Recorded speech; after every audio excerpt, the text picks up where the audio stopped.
नमस्कार, आज तक 24 न्यूज में आपका स्वागत है। आपके साथ मैं हूं आरती गहलोत। आइए रुक करते हैं खास खबर की ओर। जोबट में प्रदेश के लघु उद्योग एवं सूक्ष्म विभाग के मंत्री ओम प्रकाश सकलेचा ने रविवार दोपहर को जोबट में एक प्रेस वार्ता का आयोजन कर प्रदेश के पूर्व मुख्यमंत्री कमलनाथ को जमकर कटघरे में लिया है। इस दौरान उन्होंने पूर्व मुख्यमंत्री कमलनाथ से पूछा कि आपके 15 माह की सरकार में कांग्रेस के द्वारा प्रदेश में कितने उद्योग एवं लघु उद्योग लगाए गए हैं एवं कितने लोगों को रोजगार दिया गया है। मंत्री सकलेचा ने कहा कि कमलनाथ 15 माह की उनकी सरकार में दिए रोजगार एवं हमारे भाजपा की सरकार की तुलना कर ले, हम हर मुद्दे पर उनसे बहस करने के लिए तैयार है। मंत्री सकलेचा ने कहा, उद्योगपति होने के बावजूद कमलनाथ प्रदेश में एक भी उद्योग नहीं लगा पाए। साथ ही उन्होंने बेरोजगारी एवं पेट्रोलियम पदार्थों के संबंध में भी पत्रकारों से उनके प्रश्नों का जवाब देते हुए कहा कि पेट्रोलियम पदार्थों में हम वैश्विक जगत पर आधारित है, फिर भी पेट्रोलियम की खपत को कम करने के लिए हमारी सरकार द्वारा प्रधानमंत्री नरेंद्र मोदी के नेतृत्व में अन्य विकल्पों को प्रोत्साहन देते हुए इलेक्ट्रिक एवं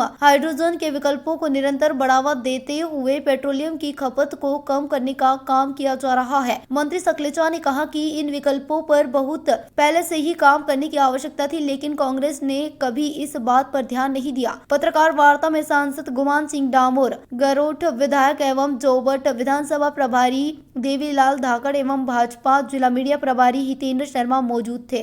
लेकर आप क्या कहना चाहते हैं? देखिए, भारत में अभी भी 65% से ज़्यादा क्रूड ऑयल इंपोर्ट होता है। क्रूड ऑयल में इथेनॉल ब्लेंड करके पूरी दुनिया में 30% के तक मिलता है। उससे दो समस्या हल होती है। कांग्रेस की पुरानी सरकार ने ना तो कभी क्रूड ऑयल के प्रोडक्शन बढ़ाने पे काम किया और ना ही उसके अल्टरनेट पे सोचा।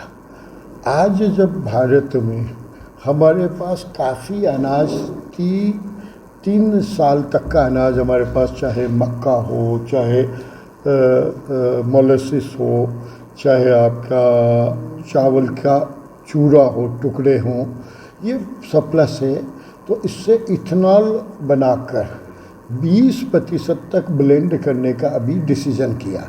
उस डिसीजन से माननीय मोदी जी ने 2 फायदे हुए। एक फ़ायदा ये हुआ कि हमारा इंपोर्ट की फॉरेन करेंसी एकदम कम लगेगी। दूसरा उसका एडवांटेज ये होगा कि हमारी कॉस्ट कंट्रोल में आएगी। ये चीज़ें पहले कभी सोची नहीं गई। जहाँ तक सवाल है इसका एक स्टेप और आगे की अगर मैं बात करूँ तो कई देशों में हाइड्रोजन इकोनॉमी आ गई। हम अभी ई व्हीकल पे आ रहे हैं, क्योंकि पहले काम नहीं किया। इन सब नई टेक्नोलॉजी को कन्वर्ट करने में 5 से 7 साल का कम से कम समय लगता है। हमारी सरकार ने आते ही इन पे काम किया, उसका असर अब दिखना शुरू हुआ। क्योंकि अभी केंद्र सरकार को बदले हुए 6 साल 7 साल हुए। अब उसमें ये सब अभी इस बार अभी पिछले साल हमने 20% किया और तकरीबन पूरे इंडिया में 40 से 50 नए प्लांट लगे हैं जो कई करोड़ लीटर इथेनॉल पेट्रोल और डीजल में मिक्स करने के लिए देंगे, क्योंकि और उसी से हमारा कंट्रोल होगा। लेकिन आने वाला समय जो है वो केवल पेट्रोल डीजल तक ही नहीं सीमित है। हम नेचुरल सोर्सेस से एनर्जी भी बनाएंगे, क्योंकि आज जो हम एनर्जी बना रहे हैं या तो कोल से बना रहे हैं सबसे ज़्यादा, जिससे पॉल्यूशन और एनवायरनमेंट भी डिस्टर्ब हो रहा है।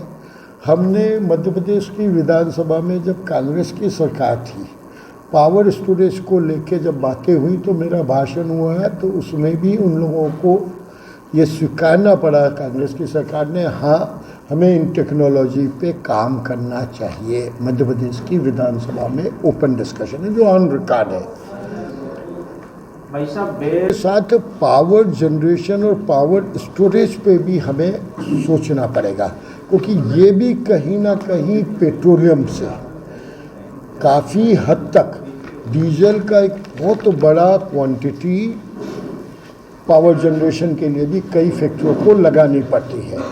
और वो जो फैक्ट्रियाँ लगती है उससे हमारा डीजल का कंजम्पशन बढ़ रहा है। और वो मध्य प्रदेश के सबसे बड़े सोलर प्रोजेक्ट से हमारी सरकार ने जो कन्वर्जन किया है, इस कारण हमारी डीजल की कंजम्पशन कम हुई, वरना ये कीमत और भी बढ़ती। इसी के साथ अब जो नई इकोनॉमी है उसके बारे में भी इस सरकार ने हाइड्रोजन इकोनॉमी पॉलिसी शुरू कर दी, क्योंकि पूरा भारत सबसे ज़्यादा इन नेचुरल रिसोर्सेज से डायरेक्ट सनलाइट से पावर और पावर से को हाइड्रोजन में कन्वर्ट करके ये कंट्रोल में आएगा। देखिए, मध्य प्रदेश में मैं एक ही बात बोलना चाहता हूँ कि माननीय कमलनाथ जी खुद बहुत बड़े उद्योगपति थे। वो 15 महीने में उन्होंने कितने उद्योग लगाए वो बता दें। हमने साल भर में भी से भी कम समय में एक दिन 7 अप्रैल को 1900 उद्योग मध्य प्रदेश में नए एक दिन में शुरू करे और उसमें से 1400 प्रोडक्शनाइज हो चुके हैं। और ऐसे ही अगले और 2 महीने में हमारे 2000 और नई इंडस्ट्रीज चालू होने वाली है। ये MSME की बात कर रहा हूँ। बड़ी इंडस्ट्री के भी बहुत ज़्यादा प्रोडक्शन आ रहे हैं। और अगर मैं ये कहूँ कि सबसे बड़े दुनिया का डिजास्टर कोरोना का था, उस डिजास्टर को अगर किसी सरकार ने अपॉर्चुनिटी में बदला तो माननीय नरेंद्र मोदी जी ने कहा, और चाइना के प्रति जो वातावरण बना उससे हमारा इंपोर्ट चाइना से कम होके बहुत तेज़ी से भारत में प्रोडक्शन बढ़ रहा है। उसमें लीड टाइम लग रहा है और उस कारण हमारे नए रोजगार के बहुत सारे नए रोजगार सृजन होंगे।